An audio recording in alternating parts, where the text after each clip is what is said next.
Okay, good morning. Baking time. So, my oven is preheated to 500 degrees. I just took my loaf out of the fridge.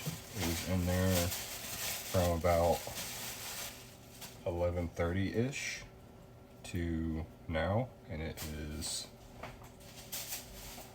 just after 8 in the morning. Typically, I would only have it cold proofing for 2 hours, but you know, I didn't feel like baking at midnight. One second. I'm putting more flour on the bottom. A lot of people use rice flour because apparently it's like lower, like moisture absorbing. I just use my regular old flour. And then, if you were using your Dutch oven, put it in the oven while it preheats. But for me, loaf pans are easier for like eating, so that's why I'm doing this one in a loaf pan. I also have these things, silicone mats, but for demonstration purposes, I'm just going to use parchment paper. So flour the top. I'm going to crumple the parchment paper so it forms the, or so it molds to the pan easier. I also sprayed the edges with my pan. Sprayed the edges of my pan. Because sometimes the cheese will melt out around the sides, but that's typically when I use my little silicone mold thing. You just flip this out onto the parchment paper. Remove the towel. And then I kind of tuck mine. And you don't have to flour the top. It just gives it that white effect.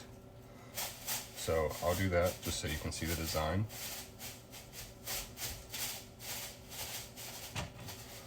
And then just lightly push it on.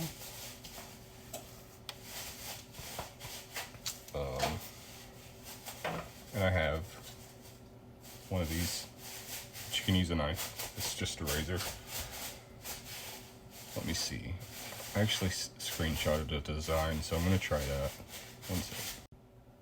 Okay, I had to remind myself what it was. So their relief scores over here. Oh no, I'm getting stuck on the cheese. Here to here. The relief scores are the deeper scores.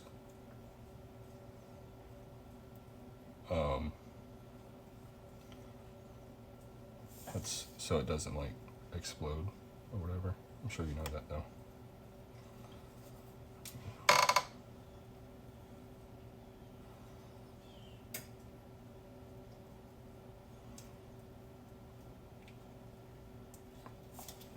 Let's see how this works.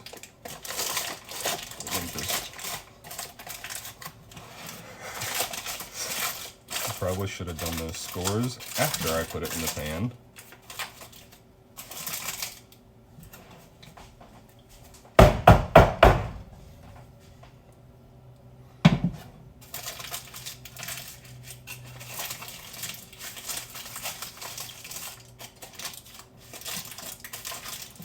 It's fine though.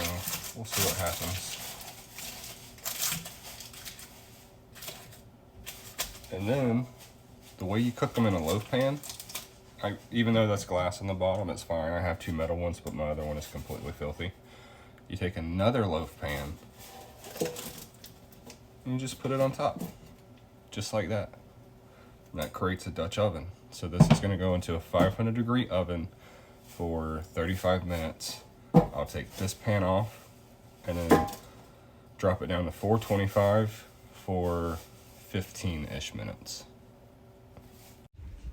Okay, it's been 35 minutes. I'm just gonna carefully remove this top pan. Look at that.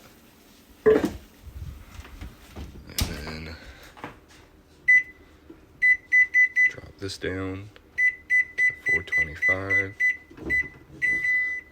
Timer.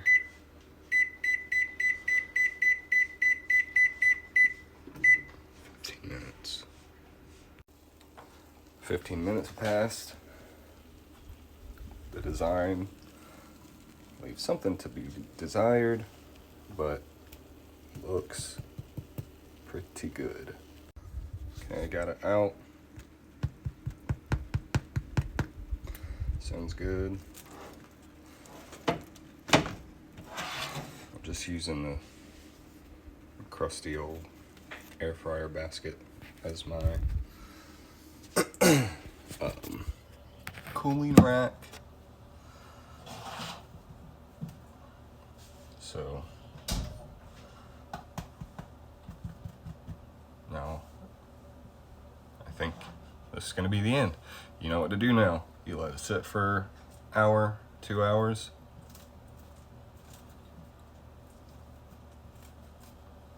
And then I can cut it.